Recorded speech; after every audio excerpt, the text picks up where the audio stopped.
Hi, this is Aaron Wilson. We're talking about the state of the Texans' talented defense, and here's why I think they could take a big leap this year under the direction of DeMeco Ryans, who's been the architect of top-ranked defenses with the San Francisco 49ers in the past. You look at the Texans, and there's why they have the ability to improve and upgrade what I think is already a formidable unit.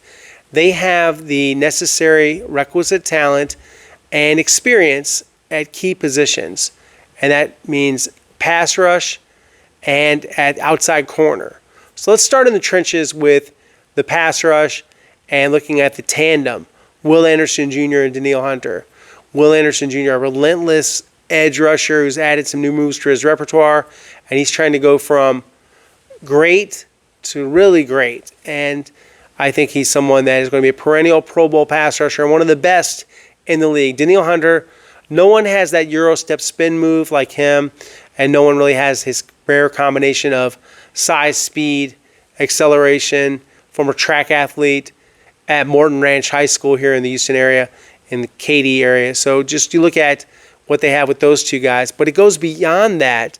It's a deep pass rush group. You have Denico Autry, you have Darrell Taylor, you've got a lot of guys. Derek Barnett, who scored a couple of touchdowns last year off of fumble recoveries. So you look at the overall state of the defensive end position, and it's outstanding depth.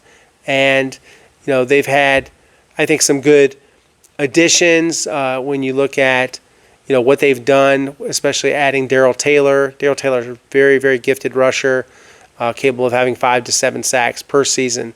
Dylan Horton has gotten bigger and stronger as he's become more and more recovered from the lymphoma. He made it back last season, but now he's got a full, healthy offseason under his belt, and that's going to help the Texans and help Dylan.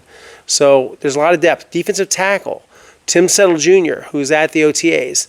Unlike a lot of the veterans, he's there, and he's in a contract year, and he's someone that I think is worthy possibly of an extension if he continues to play the way he did last year.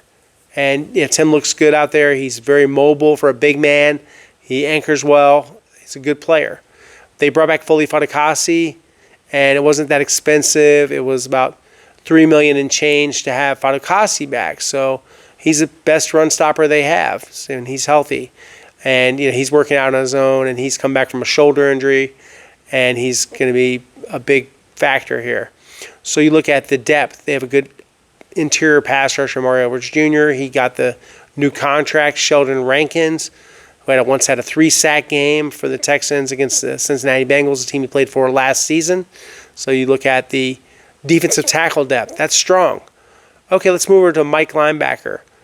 And you look at Azeez Al-Shaair, you know, with the green dot as the defensive signal caller, an extension of DeMeco Ryans in the huddle and on the field. So that relationship, which goes back a long time, that really helps pay dividends for the defense. And he is a tough guy. He's fast. He's got range. And just ask Trevor Lawrence. He's a hard hitter.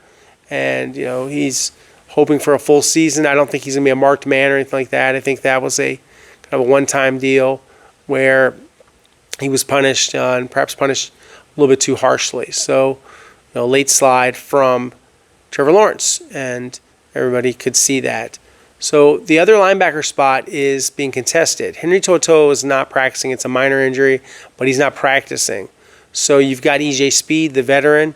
What you don't have is Christian Harris. A lot of people have asked about Christian. Matt Burke said he'll be ready by training camp, which means he's not going to be ready here in the spring.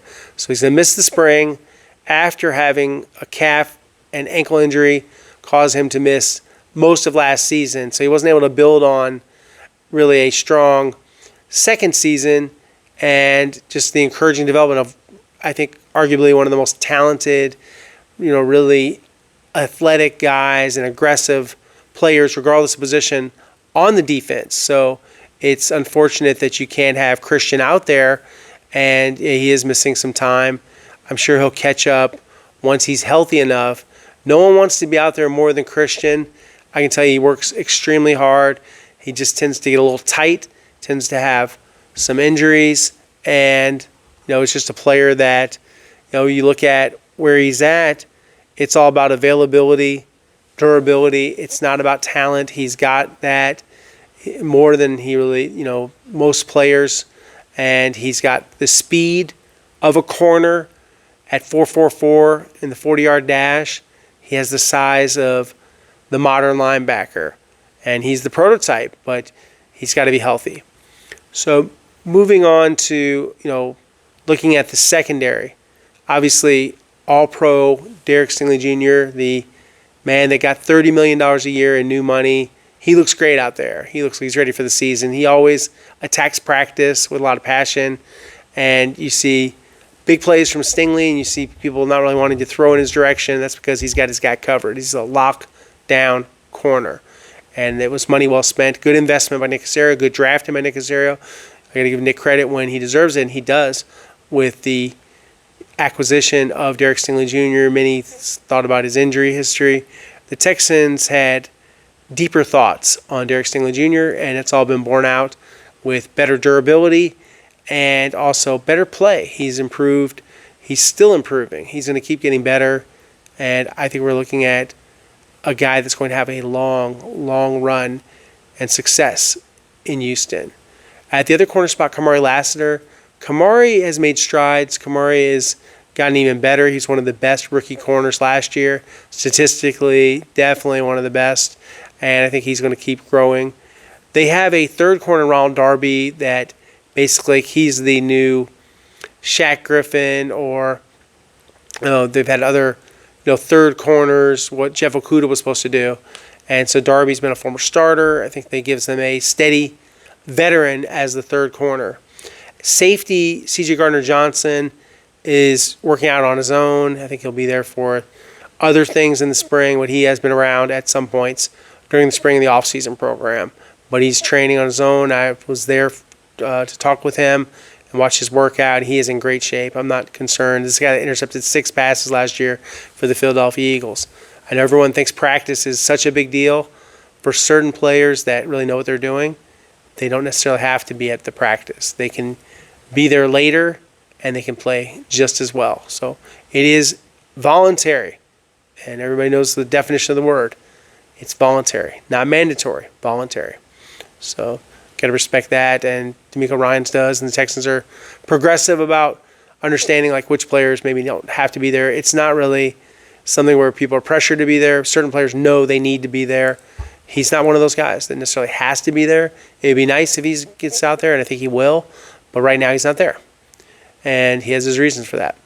So Kalen Bullock, he's out there, and just like Kamari Lassiter, he's having fun out there. They're listening to music on their phones before practice. I think it might be Young Boy Never Broke Again. I think that's one of the songs, one of the artists that they like a lot. They play sometimes on their Instagram. So, yeah, check out the short I posted about that. Some music, add a little bit of my own DJing on that one. So, had a little fun. And then you have Jalen Petrie. And Jalen, I had a good conversation with Jalen. Please check out the video, him from his youth football camp. It's more than just about the youth football camp. He discusses how far ahead he was and how he was able to come back from the torn pectoral. He talks about leadership. He talks about his tackling. There's a lot of football stuff. I know, everybody is not necessarily always wanting to watch camp content, but it's more than camp content.